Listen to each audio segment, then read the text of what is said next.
Hello, everybody. This is Marty JavaScript Party. I'm so sorry to say I feel bad for myself, honestly, that this is going to be the last one of these videos I do, probably for a week or two, as I try to upgrade the platform. I really did not want this to be about a platform, and I definitely don't want to like sit here and code a platform in front of everybody because I'm kind of doing that in my other one of my other channels or playlists. But um, I have worked with ThreeJS, not professionally, but like been playing around with ThreeJS for like it's got to be 20 years now. It's got to be 20 years. Um, and I just really have never been able to get anywhere with it. Like I built some really cool things with it, but like I just couldn't get anywhere with it. And so the whole idea was I was going to kind of methodically work through all the pieces of it. And it's been good. Like I thought that the mesh one, which ended up not really being about mesh, ended up being more about geometries, was a good thing. But just even that alone, knowing okay, the shapes and everything are all about geometries. The materials are a very important part. But the thing is materials don't really do anything by themselves. Not really. What they do is they enhance other things, and either for the most part, they just sort of interact with lights that either cast a direction or that cast a shadow or something like that. Second, that's probably the vast majority of the properties in any kind of material. And then the next thing that affects it seems to be other materials or other objects, other meshes. So if two meshes are near each other, the way that they sort of interact with each other or not interact, well, visually interact with each other is very much the tool, the mesh is sort of dependent on that. And then finally, the third thing is just sort of random things. Like, for example, should it be, should it care about fog? Should it care about um, things like that, right? Like, how does it interact with other things? With some other thing, and there's like a handful of those sort of random things. But anyways, this is the Toon one. I changed the color. I was kind of hopeful that this Toon one would kind of, I don't know, do something interesting, but unfortunately, um, what do I want to rotate it around the X? I think. Um, oop, um, and then so like we could do cool stuff, and it's really neat, and I've enjoyed it. But like honestly, like I was kind of thinking it'd be a lot more here, like at this point. And I just think it's just sort of foundationally like I need to understand materials, then I need to understand lights, and then once I have sort of a foundational understanding of materials and lights and geometries and curves and all these other sort of things, it seems like at that point a whole new world will open up to me, and I'll probably be like right back at the beginning of meshes and materials and things like that. Um, it kind of feels like just the all these OO things are branches are just sort of like really foundational understanding of just really basic things, and you just can't really do anything really cool about it.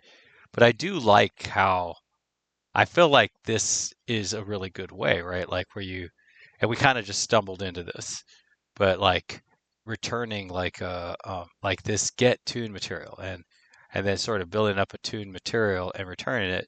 And I feel like understanding how materials work is a little bit easier if all you're looking at is something that just returns a material. Like here's a good one that just returns a color, right? Where was it? I thought I just saw get color. Let's see. I think they all use it. Where are you? Gear mesh.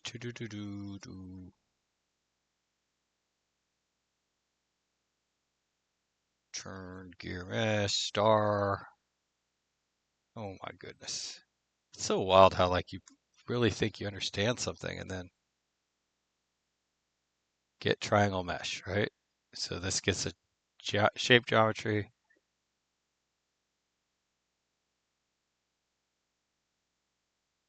Okay. I guess maybe. Okay, here. Get lander material. Oh, okay. Maybe those. I don't know. So let's go to get color, go to definitions. So if you're trying to understand like how colors work, well, it's pretty obvious. It returns a 0, X, and then the RGB. That's really cool. If you're trying to figure out how a sphere geometry works, you know, like a get sphere geometry function, and if literally all it does is this, that's like really nice. It's like you can really get a good grip of what this does. You create a new 3D geometry, and this is what you pass it in, and you can get completely fixated on that. If you have to look at like the whole scene and all that other stuff, it's really easy to get lost in all that. So I really like how we just sort of meandered into this sort of scheme.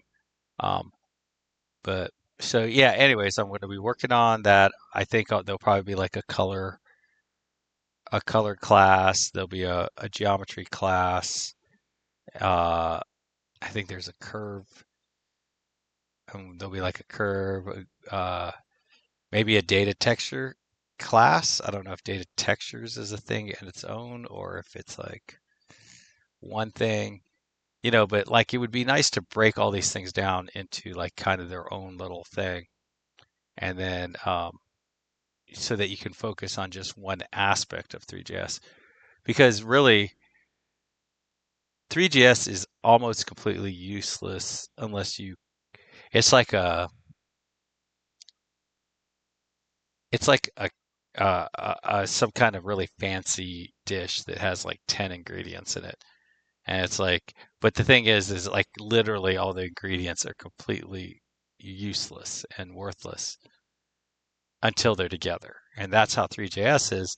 But like you can't really learn about any of the individual group ingredients without, it's very difficult to isolate it so that you can really learn the foundational knowledge of any individual ingredient. So I guess that's what I'm trying to figure out how to freaking bend this thing in such a way that I can really get a good deep understanding of all this stuff instead of it just being sort of a bunch of fragments and pieces cobbled together that like I kind of hope after time if I keep cobbling and because that a lot of times with the like jQuery is a perfect example of a library that you can sort of cobble all the pieces together and you do that a few times and the next thing you know you've done it for like 6 months straight and then suddenly all these things start making sense to you that never made sense to you before and all that. Um, but 3JS is not like that. It's like every time you cobble something together, you find yourself cobbling something else together deeper and then going deeper and then going deeper and then going deeper and then finding out that something at the very top you don't understand at all because there's another wrinkle to it and now it makes no sense and sort of. So anyways, um, hopefully in a couple weeks I'll have a better platform. I'm hoping to be able to add as many meshes as I want. I'm hoping to be able to select the geometries for individual meshes and um, individual masses and the materials. And then I also want to be able to select if a geometry or a material has additional kind of sub selections, like I believe this uses a curve, right? So like, um, like I could create that and then cobble together the pieces, like with okay, so this uses this curve and all that. I don't even know if there's probably like 100 different kinds of curves. So it would be kind of nice to have that, just a whole class that just has all the curves isolated and then it has a list of curves and then they just show up in the drop down and then you just add them and we could be checking these different helixes out and stuff like that with like sort of a top level mesh like some pre-baked ones that are kind of already put together for us, but then we can change them or whatever. Some starting points, and then if I find that I like one, be able to do that, be able to create one, and then additionally, so that would be kind of cool. The so and have multiples of them, and then and be able to select the materials, and then be able to select all curves, be able to select um, all kinds of stuff. But if I can get all that working, um, then the other thing I would love to be able to do is um, I would love to be able to just like say import and be able to paste like pop up like a little text area and be able to paste a JSON with a description of a whole scene, or no, I guess of a whole mesh, or maybe an array of meshes, and then it just brings them in for me. That would be really nice because then, I could build on that. Um, and then it'd be nice to be able to export that, be able to say, okay, see this one, can we export it and be able to bring it back in? And I don't know, that is like really hard. I've worked at least 3 jobs where we wanted to have an export, import, and like literally it got abandoned every single time because it's just so much harder than you would imagine.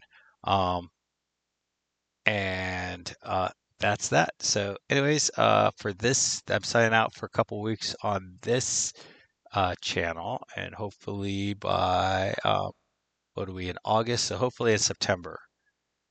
September is 12 days from today, so hopefully in 12 days I can be back and with new things, and then we can start. Hopefully, how we kind of put it together and then we make a call and all that.